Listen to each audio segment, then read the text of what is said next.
Bonjour et bienvenue dans J'aime l'écho, l'émission qui donne la parole aux chefs d'entreprise. Gilles Galichet, bonjour. Bonjour. Bienvenue, vous êtes le dirigeant fondateur de GXG Consulting et à vos côtés, Éric Chambolive, bonjour. Bonjour.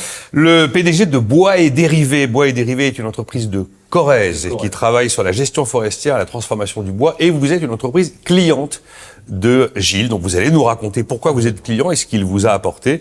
GXG Consulting, vous êtes un cabinet de conseil en santé, en bien-être, en agilité. Si je dis que vous êtes un spécialiste de la conduite du changement, ça vous plaît pas l'expression? Je l'ai souvent entendu, je l'ai jamais vraiment compris. Hein, mais Justement, c'est pour ça que j'allais dire qu'elle est, elle est relativement vague, la conduite du changement. Bah oui, c'est toujours un peu. Non, notre mission, c'est vraiment la transformation des organisations et des hommes aussi pour le. Donc le business et les équipes. Voilà, c'est ça. D'accord. C'est vraiment les deux. D'accord. Ça, c'est vraiment fondamental. Et l'objectif derrière, c'est quoi? Bah, c'est être serein. Et bien, enfin, le bien-être, je peux parler parce que c'est important aujourd'hui. Donc, dégager une sérénité, du bien-être pour les collaborateurs, mais aussi une performance pour l'entreprise. Mais pas n'importe quel type de performance. C'est plutôt aller sur une performance beaucoup plus globale, donc qui tient compte de l'économique, du sociétal, du social et de l'environnemental. D'accord. Et qui plus est, durable. C'est ça que vous appelez la performance globale. Absolument. Et alors moi, quand je vois que vous vous intéressez à la santé, au bien-être, je me suis dit, Gilles Galichet, il n'est pas médecin quand même. Non, Gilles Galichet, il n'est pas médecin, il est ergonome de formation, ergomotricien aussi, ingénieur et spécialisé en lead management, mais il n'est pas médecin. Non. Alors, je vais faire réagir Éric Chambolive. Oui. Vous parlez d'agilité, agilité pour plus de performance. Ce mot agilité, c'est un peu comme conduite du changement, on ne sait pas trop ce qu'il y a derrière. Absolument. Voilà. Ceux qui sont des spécialistes et des consultants là-dedans le savent, mais ceux qui entendent ça se disent « Ouh là là, que veut-il » Alors, l'agilité, de manière simple, en fait, c'est pouvoir décider efficacement, chaque jour, dans le contexte dans lequel, et sans se tromper. Enfin, on a le droit à l'erreur dans l'agilité, cependant. Mais il faut comprendre pourquoi on a fait une erreur. Et il faut la corriger relativement vite. Donc, c'est essentiellement ça, l'agilité. Alors maintenant, c'est comment on va y arriver à ça, parce que c'est simple à dire, c'est pas simple à faire, hein, et c'est relativement complexe aujourd'hui. Vous allez me dire un mot de cette complexité, et de pourquoi vous êtes venu voir GXG Consulting, Éric Chambolive? Mais tout d'abord parce que Gilles, c'est une relation longue et durable, historique. Ça fait plus de 10 ans que l'on se connaît. Ah d'accord, la confiance est là, c'est déjà essentiel. Ah, bah, la confiance en l'homme est là, la confiance en l'organisation et les modes de transformation qu'il a mis en place sont là aussi. Et depuis 3 ans, on s'est lancé ensemble vraiment dans la transformation et dans l'agilité de Bois et Dérivés, des organisations. Essayons de rendre ça assez concret pour ceux qui nous écoutent. Qu'est-ce qu'il y a? Prenons il y a 3 ans, prenons aujourd'hui. Donnez-moi 2-3 exemples de choses qui ont changé sous l'impulsion de GXG. Très concrètement, plutôt que de fabriquer des business plans, des business models, où on va en faire 10 ou 15 en fonction des scénarios et des orientations, là, on est parti d'un principe où on fixe un cap et l'ensemble des niveaux de conscience des hommes, on va les élever pour qu'on soit en capacité à réagir, je vais dire quasiment au quotidien, par rapport aux données et aux drivers. On réunit les gens, on fait des brainstorming, on leur donne des slides. Dites-moi compléter, Gilles Galichet. Il y a effectivement un système de gouvernance qui est fondamental. Vous avez des méthodes quand même. Oui, bien sûr. Voilà. La méthode, en fait, on doit générer l'autonomie à tous les niveaux de responsabilité. Autonomie, d'accord. Donc là, l'autonomie est fondamentale. Donc ça veut dire qu'on a une dynamique managériale à mettre en place et c'est la gouvernance qui va le guider. Vous allez intervenir d'abord auprès des dirigeants. Oui, c'est ça. Bon. C'est-à-dire que la partie stratégique est fondamentale. Il faut avoir une vision parce que si Éric a parlé de cap, le cap, faut le définir.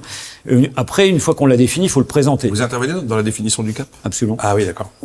Oui, c'est là où effectivement, c'est pas simplement la gestion humaine. Non, c'est pour ça qu'on a une approche. On parle d'approche holistique, c'est-à-dire qu'on va de la stratégie à la déclinaison opérationnelle, à la manière dont on va la décliner opérationnellement. D'accord. Et après, c'est quel système on met en place pour pouvoir le piloter. Et le système qu'on met en place pour le piloter, c'est justement. Qu'est-ce que c'est? Le système va se décliner en 3 étapes en fait. Vous avez la partie stratégique, donc celle-ci doit bien fonctionner avec des rituels. Vous avez la partie directement comité de direction, qui lui doit avoir des rituels pour pouvoir bien fonctionner. Et ensuite, on va décliner en comité de pilotage au niveau de l'opérationnel. Et l'objectif, c'est que chacune des strates, on n'est pas sur des niveaux hiérarchiques, si vous voulez, on est sur des niveaux de responsabilité opérationnelle où chacun est responsable de ce que va pouvoir faire l'autre, en créant les bonnes conditions. D'accord. Donc en fait, on va décider par niveau, selon le niveau de responsabilité. Mais on doit partager cette responsabilité pour dégager cette autonomie. Mais ce que vous me décrivez, c'est plus un consultant en stratégie qu'un consultant en santé et bien-être au travail. Oui, mais en fait, quand on dit santé et bien-être au travail, c'est parce que c'est notre point d'origine. Mais moi, aujourd'hui, pour arriver à la santé et bien-être au travail, il y a 20 ans, il y a 30 ans, j'ai commencé il y a 30 ans, j'allais directement, je faisais des études ergonomiques. Il y a 30 ans, et je me suis aperçu que faire des études ergonomiques, c'était rien faire, quoi. Mais vraiment. Donc aujourd'hui, alors évidemment, en 30 ans, j'ai progressé. J'ai fait un doctorat entre-temps pour valider les méthodologies d'accompagnement et de conduite du changement. C'est-à-dire qu'il faut partir de la stratégie. C'est la stratégie qui est le support. Et une fois et emmener les gens avec soi. Et bien sûr. Et c'est parce qu'on va être cohérent dans la stratégie et les actions opérationnelles qu'on va apporter de la sérénité. En fait, être bien dans l'entreprise, c'est une conséquence de ce que va générer les dirigeants, de ce que vont générer l'encadrement. Vous l'avez constaté chez Bois et Dérivés, entre avant, après? Très clairement. Quand on dit que l'on va travailler sur l'opérationnel et qu'on va montrer clairement sur l'opérationnel les changements, ce que l'on veut impulser et que l'on va travailler sur le niveau de conscience des directeurs de structure, par exemple, et que chacun s'élève au niveau et qu'on voit le progrès parce que en termes de communication, les gens se parlent différemment, prennent plus de hauteur, prennent plus d'attention à l'autre, prennent plus d'attention au projet, aux produits, aux clients, etc.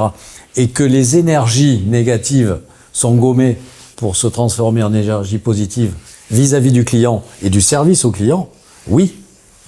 Ça veut dire qu'à ce moment-là, vous avez la satisfaction du client à l'arrivée et la rentabilité. C'était les deux objectifs des méthodes Toyota dans les années 50. C'est exactement ça. Oui, sauf qu'aujourd'hui, la rentabilité va être une conséquence d'un système qui va être mis en place. J'ai bien compris. C'est ça qui est vraiment fondamental. Et aujourd'hui, si on écarte le facteur humain, eh bien, les entreprises peuvent rencontrer un certain nombre de problèmes, quoi.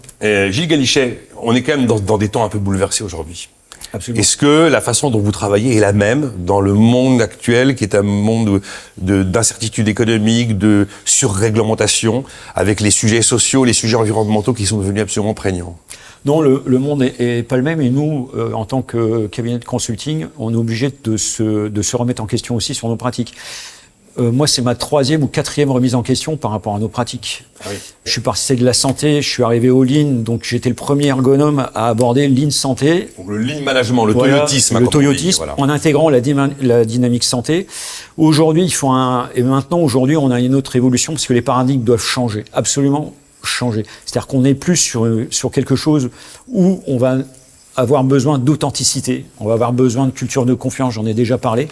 Donc ça, c'est vraiment fondamental. On va avoir besoin de dynamique collective avec ce qu'on appelle une forte intelligence émotionnelle, c'est-à-dire où on va tenir compte des individualités et on va devoir créer de la dynamique interpersonnelle. Ça, c'est vraiment fondamental aujourd'hui. Et à tous les niveaux de responsabilité. Donc, je ne vais pas détailler ce qu'on fait chez Eric, mais il est clair qu'on peut avoir des codires. Aujourd'hui, si vous allez dans des codires, vous avez des divergences énormes, des positionnements individuels qui ne sont pas en cohérence avec la stratégie, et résultat des courses, ça fait que sur le plan opérationnel, on est complètement en écart par rapport aux besoins. On a fini, mais Éric Chambouly, vous ne remetteriez rien en cause et vous continuez avec Gilles. Je continue avec Gilles, et ce sur le long terme, parce que après avoir travaillé sur le comité de direction, il faut travailler sur toutes les strates de l'entreprise, parce qu'une entreprise dans laquelle ces hommes comprennent où on veut aller et pourquoi, est toujours beaucoup plus efficace. Merci Gilles Galichet, donc le dirigeant fondateur de GXG Consulting, et puis longue vie à l'un de vos clients avec nous, Éric Chambouly, le PDG, le président de Bois et Dérivés. Merci. Merci beaucoup. Merci.